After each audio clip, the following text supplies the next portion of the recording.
She reached across the table for the gravy and smiled at me like she'd known me for years. That was the first thing I noticed. Not her clothes, not her handshake, not even the way she looked at my son.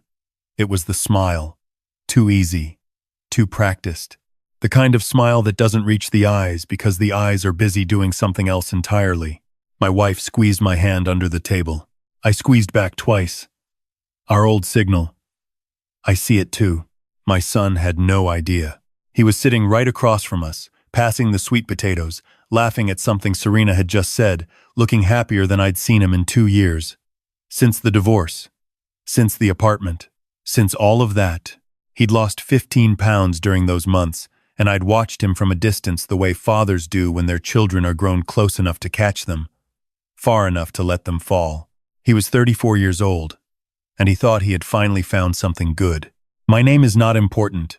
What matters is that I'm 63 years old, I live in Dayton, Ohio, and for 26 years I worked as a forensic accountant for the federal government. I retired 4 years ago.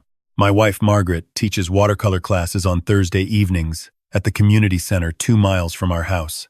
We have one son, and we raised him in this house, in this neighborhood, with the same values my father raised me with. You work hard. You tell the truth. You protect your family. I had been protecting people from financial fraud since before my son was born. I never told him the details of my work. Some of it was classified. Most of it was simply ugly. The cases I handled: wire fraud, investment schemes, estate manipulation, targeting vulnerable elderly individuals, were not dinner table conversation.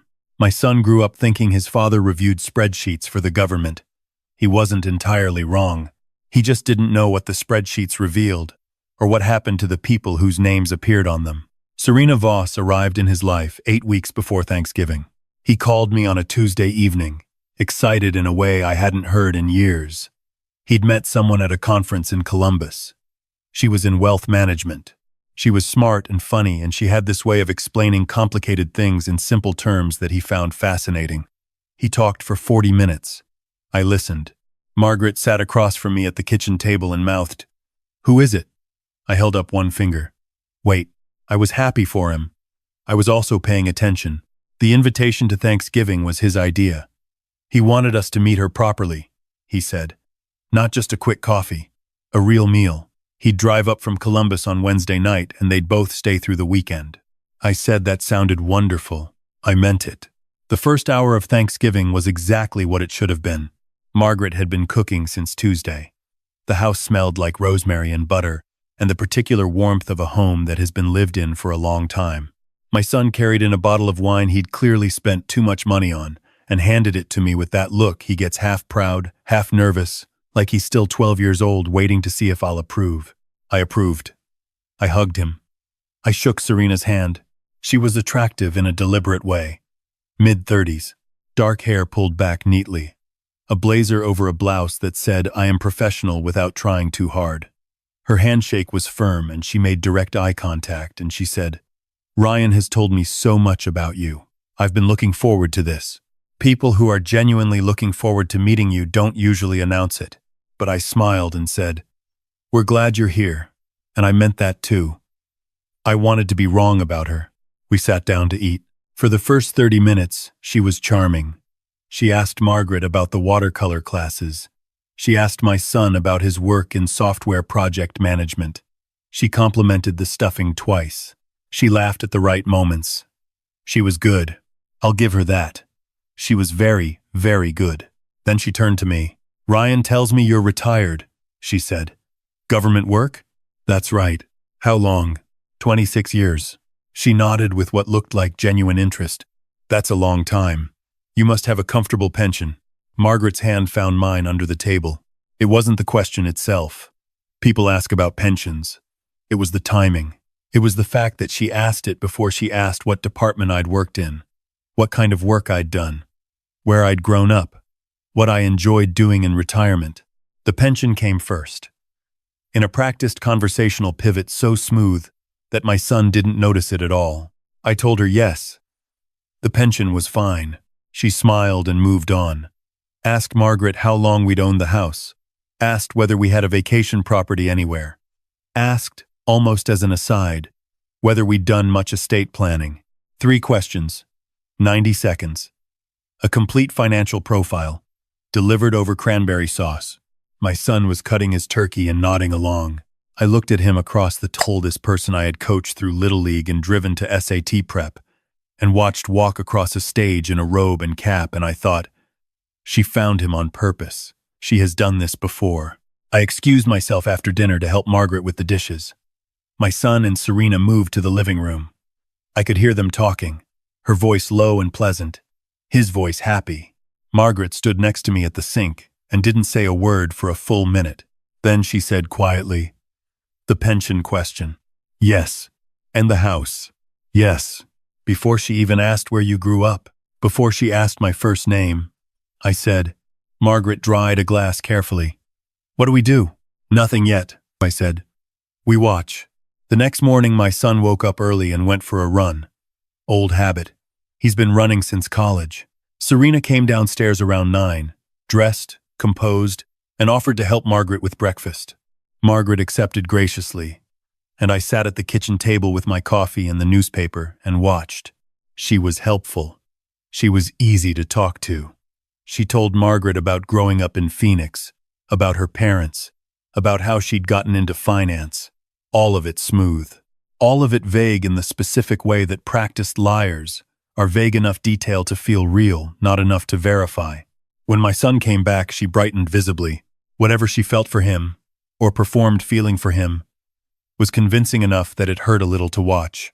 After breakfast, my son said he wanted to take Serena to see the nature preserve 2 miles from the house. I said that sounded nice. They left around 10:30. I went to my office. I keep my office the way I kept my workspace for 26 years. Organized. Quiet. Nothing on the walls, except a small framed photograph of Margaret and my son from a camping trip in 1998, and my retirement certificate. My computer is newer than it looks.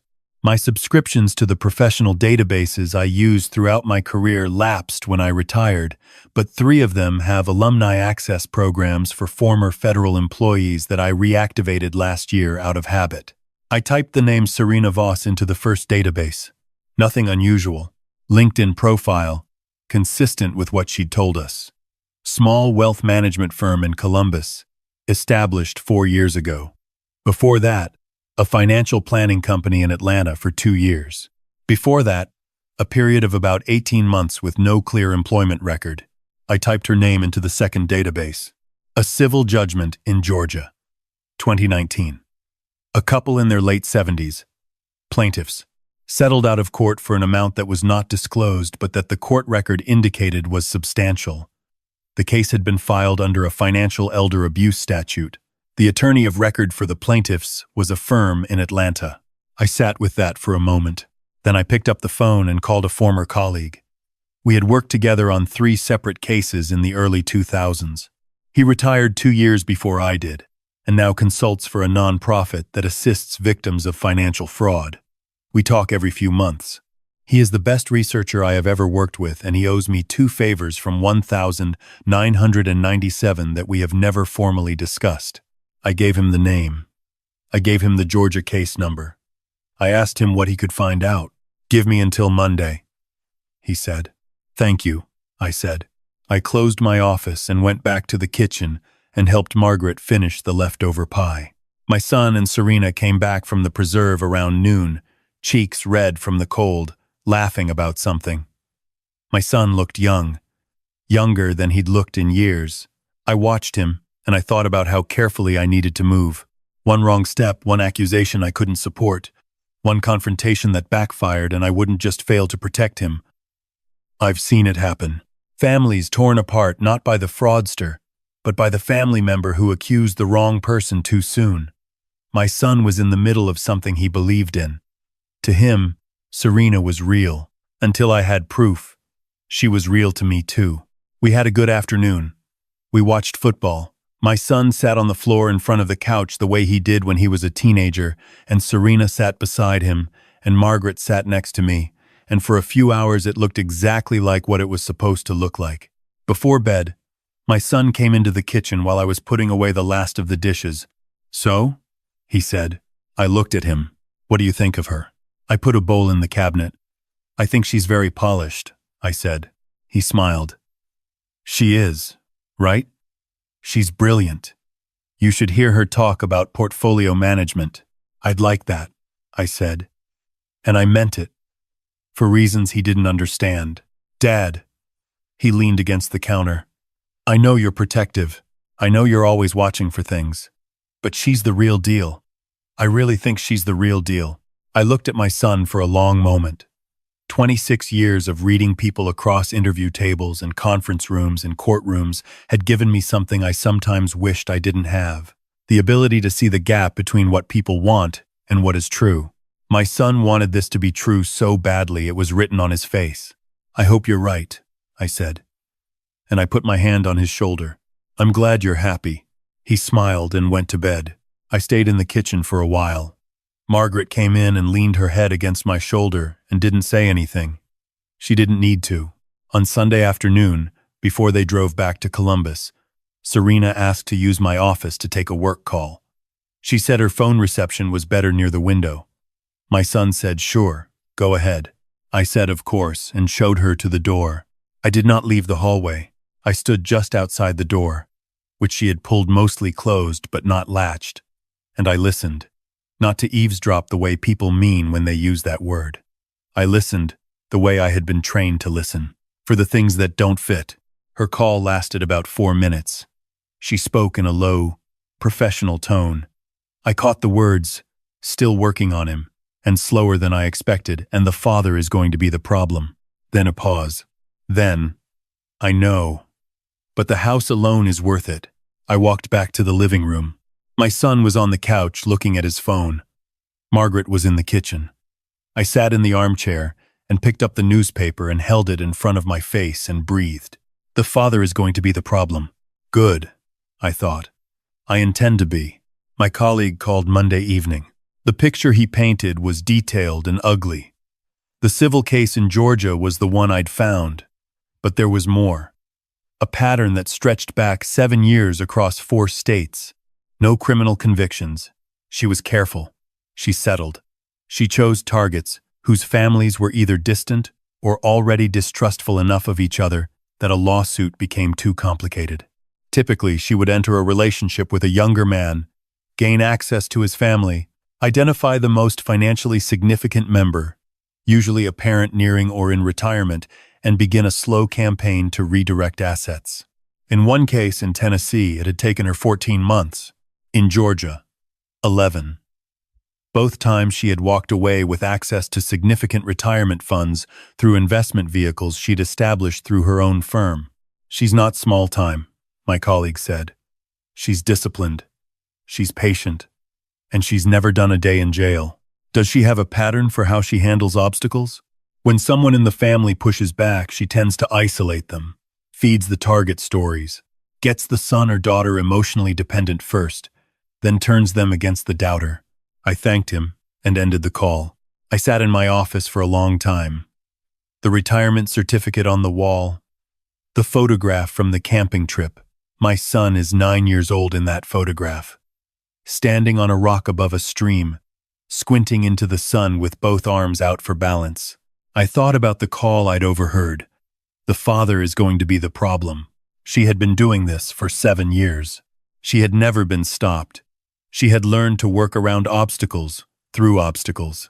She hadn't been caught because no one had caught her. Not yet. I called my son the next evening. Normal conversation. How was the drive back? How was work? Had they enjoyed the weekend? He was warm and relaxed. He said Serena had loved meeting us. I said we were glad.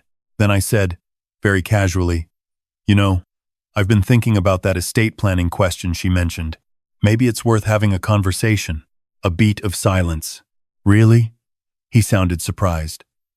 I had always been resistant to discussing estate planning with anyone outside the family. He knew that.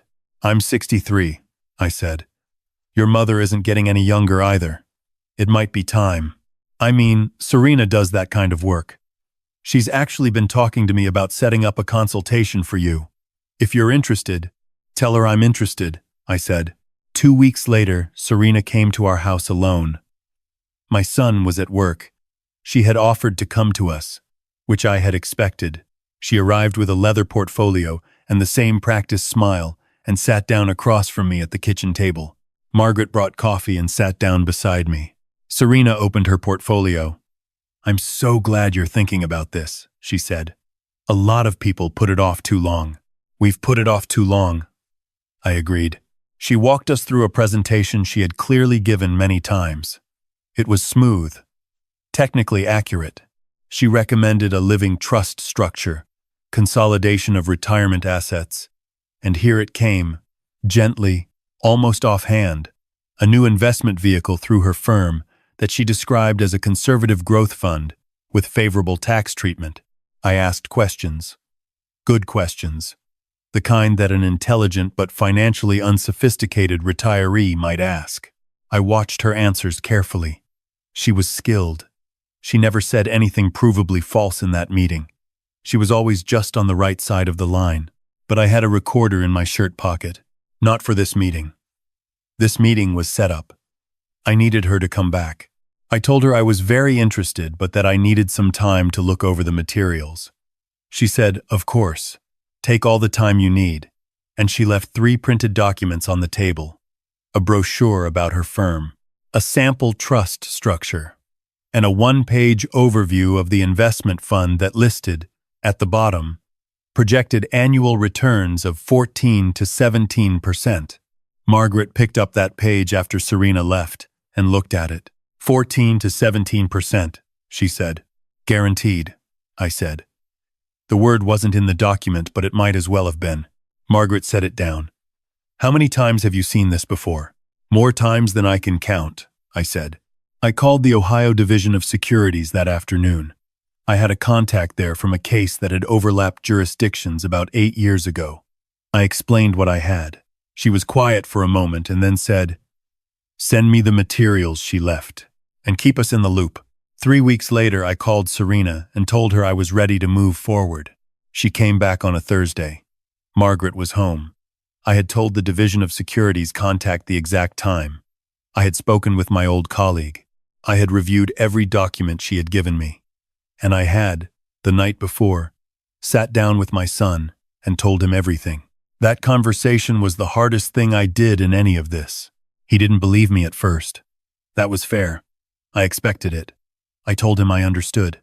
I walked him through it slowly, the Georgia civil case, the other states, the phone call I'd overheard, the consultant report. I put the documents on the table between us the way I used to lay out evidence in case preparation. Organized, dated, sourced. He went quiet for a long time. Then he said, "Why didn't you tell me before?" "Because you would have defended her. You needed to see the pattern, not just one data point." He was angry. Not at me, at himself. At the feeling of having been so thoroughly fooled. I recognized that feeling. I'd watched it come over witnesses and victims my entire career, and it never looked any different on anyone. "What do we do?" he said. "You do nothing," I said. "You are not involved in what happens Thursday. You know nothing. That's important." He looked at me for a long time. 26 years of watching his father be careful about things he couldn't explain. It all clicked into place for him that night. I could see it happen. "What exactly did you do for the government?" he said. "I'll explain it properly when this is over," I said. On Thursday, Serena arrived at 2 in the afternoon. I greeted her warmly. Margaret brought coffee. Serena sat down, opened her portfolio, and placed in front of me a document that she described as the initial transfer agreement for the investment fund. It was not what she had described in previous meetings. The terms had shifted in ways that were subtle enough that most people wouldn't catch them.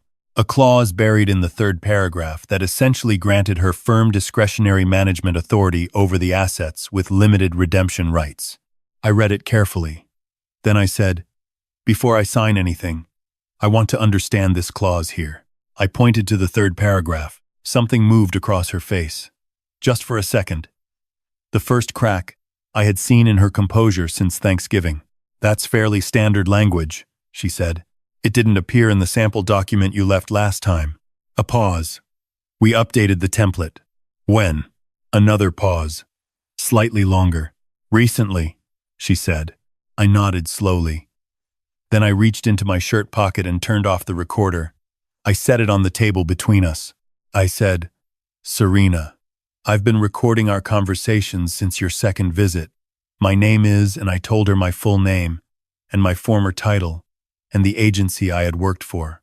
I told her about the Georgia case, about Tennessee, about the contact I had at the Ohio Division of Securities who was very interested in reviewing the documents she had placed in front of me today.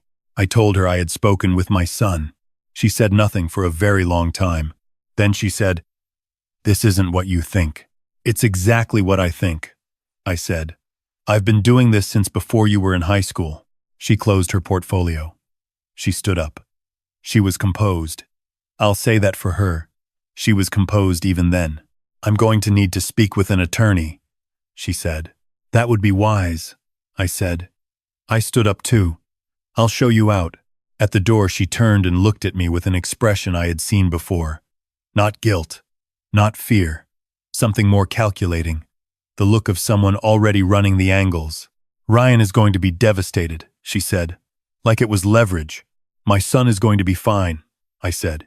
He has us. I closed the door. Margaret was standing in the hallway behind me. She had heard all of it. I turned around and she walked forward and put both arms around me and held on. We stood there in the front hallway of the house where we'd raised our son for a long time. I could hear the refrigerator humming in the kitchen. Outside, a car went past. The Division of Securities opened a formal investigation within the week. My colleague assisted with documentation. The Georgia plaintiffs were contacted through their attorney. 2 other former victims came forward once the investigation became known. It took 8 months. She did not go quietly, and her attorney was competent and tenacious. But the recorded conversations, the altered contract language, the pattern across multiple states, it was enough. A criminal referral was made. Plea negotiations began. She ultimately agreed to terms that included restitution to previous victims and a permanent bar from working in financial services in any capacity. My son called me the night the settlement was announced. He'd followed the process from a distance, the way I'd asked him to. He knew the broad strokes, but not all the details. 8 months, he said. You worked on this for 8 months. It took as long as it took, I said.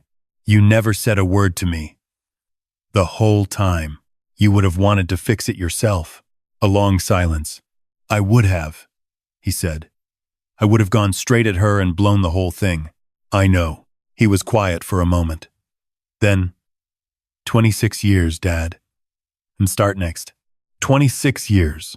And you never told me. Some of it was classified, I said. Most of it was it was the kind of work you bring home in your head, not in your mouth. I didn't want you growing up seeing the world the way I learned to see it, watching for the wrong thing in everything. And now you're 34 years old, I said. And I think you can handle it. He laughed. First time in months I'd heard him laugh like that. Real, unself-conscious, a little helpless the way laughing sometimes is when the alternative is something else entirely. Are you going to be okay? I asked. Yeah, he said. I'm embarrassed. But yeah, don't be embarrassed. She was a professional. She chose you carefully, and she worked you carefully. There's no shame in being targeted by someone like that. The shame belongs entirely to her. You really believe that? I've spent my whole career believing that, I said. The people who get hurt in these cases aren't naive. They're just trusting. And trusting isn't a flaw. It's something worth protecting. He was quiet for a moment. I'm coming up next weekend, he said. If that's okay. Your mother already has the guest room made up, I said. She's been waiting for you to ask. He came up on Saturday. Margaret made pot roast. My son sat on the floor in front of the couch the way he's been doing since he was a teenager, and I sat in the armchair, and Margaret sat between us, and we talked until well past midnight. Not about Serena, about everything else. His work, a trip he was thinking about. A woman he'd met at a friend's wedding the month before who he said seemed nice, very down to earth. I listened. Margaret caught my eye across the room and gave me a look that I knew well. I gave her the small nod that meant, I'm just listening. That's all. Some protections are loud. They involve evidence and recordings and phone calls to old colleagues, and 8 months of careful, invisible work. Some protections are quieter. They look like a pot roast on a Saturday evening, and a father sitting in an armchair, listening to his son talk, really listening, without the part of his brain that spent 26 years looking for what doesn't fit. That part gets to rest sometimes. Not always, but sometimes. In Ohio, elder financial abuse cases have increased significantly over the past decade, and the vast majority of perpetrators are never prosecuted because victims don't know what to look for or don't believe they'll be believed. If something feels wrong, it probably is. Trust the people who love you enough to tell you what they've seen. And if you have questions, leave them in the comments. I read every one.